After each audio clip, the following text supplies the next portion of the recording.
I created a fully automated arcade hall in Rust. It has games, high scores, prizes, and was a blast for the players. Come along and I show you all the games and the thought process behind it. Wait until the end and I show you my favorite feature.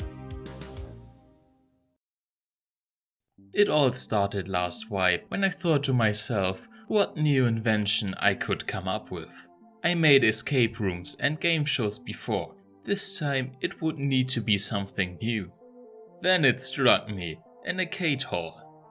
I know what you are saying. Isn't there only one arcade machine in the game?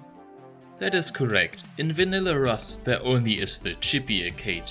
But you see, that didn't stop me. Because I can just create my own. With the electricity system in Rust, I was able to not only make 1, 2 or 3 games, but 4 games, each with their unique design and challenge. But first, I had to build the arcade.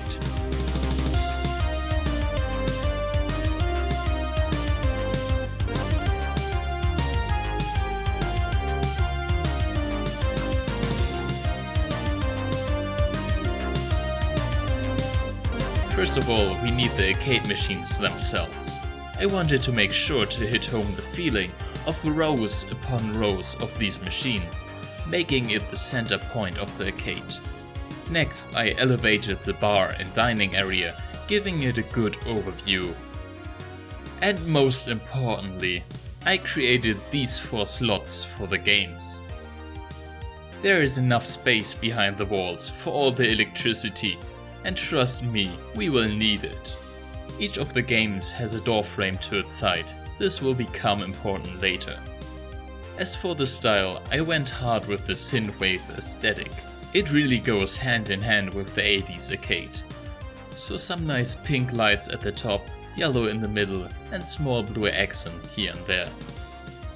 The server even had a skin box, so I could make the most of all the workshop skins available.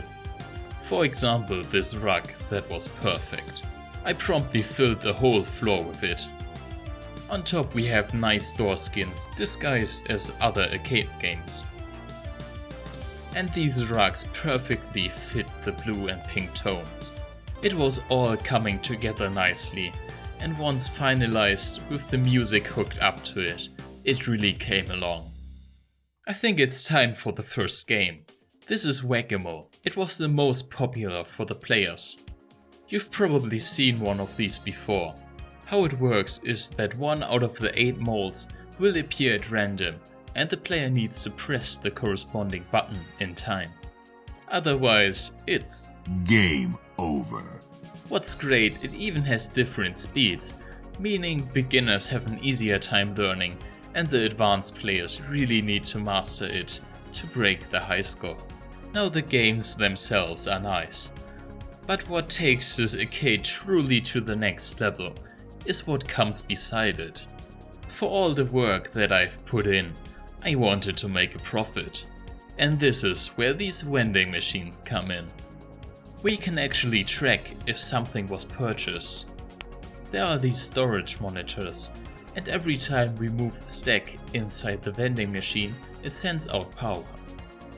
Now we just take the output and let it make the game start. This way the game only will start once we have paid. Splendid. The next attraction is the Dino game. You might have seen it on Google Chrome, you know, when you don't have internet. This idea I first saw on Reddit by SpinMatch, who posted it on r/Rostrition, so credits to him.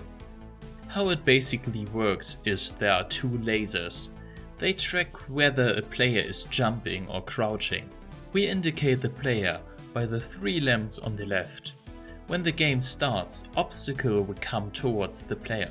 We need to jump over the green ones and duck under the red ones.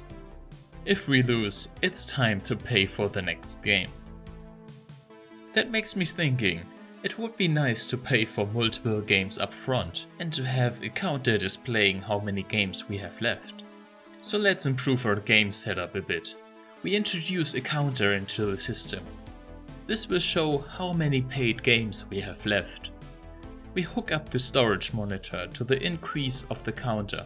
Now it counts up whenever the game is paid for. Next we place a button. Whenever there are one or more games left and the button is pressed, the game should start.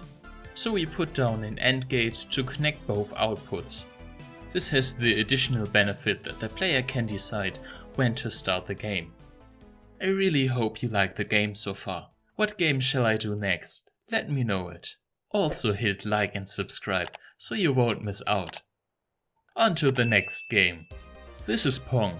Well, more like a bootleg version of it. We control the green light at the bottom. Movement is done through these two buttons. We can go left or right and even wrap around the board. When the game starts, a ball appears and we need to make sure it doesn't go through the bottom. We successfully deflect the ball and need to predict where it will land next. The computer at the top will reflect the ball as well. It even has a small chance of changing the direction, keeping the player up his toes. This can go on indefinitely until we make a mistake, then it's game over. So it's time for us to cash in our reward. Wait, how does this reward come to us?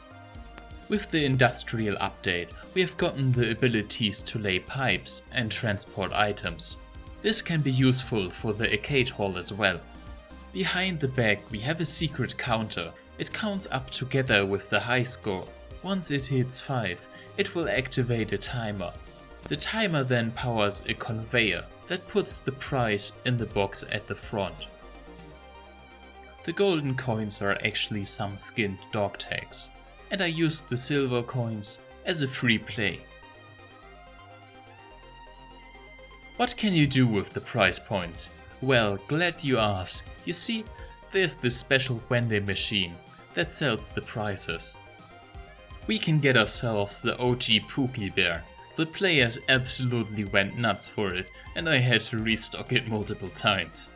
For 250 points you can get the rug of the arcade. And for the higher prices we have some special gaming consoles. This skinned rock for 500 points and this wonderful hammer for 1000. Whoever yields these truly is a master of the arcade. And now you know how the whole system works. Splendid! Alright, let's wrap up. On to the last game. It is Dance Dance Revolution. As you can see, arrows are coming down the wall.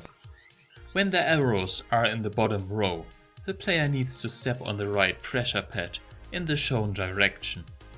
If they have a good timing, the high score increases, but if they wait for too long, it's game over. Pretty simple, but lots of fun to play. Once again, there are multiple speeds, so only the best dancers will go home with a high score. Speaking of which, there's one hidden feature that I haven't told you about, and it has to be my favorite. Whenever a player breaks the high score, I wanted it to be a special moment. Therefore, I made this. We have a new high score. Ready for this?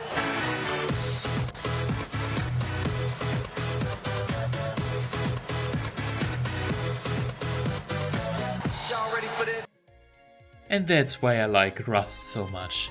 With the right mind you can truly create the most wondrous things. Subscribe to see more content like this, and I see you in the next video. Splendid!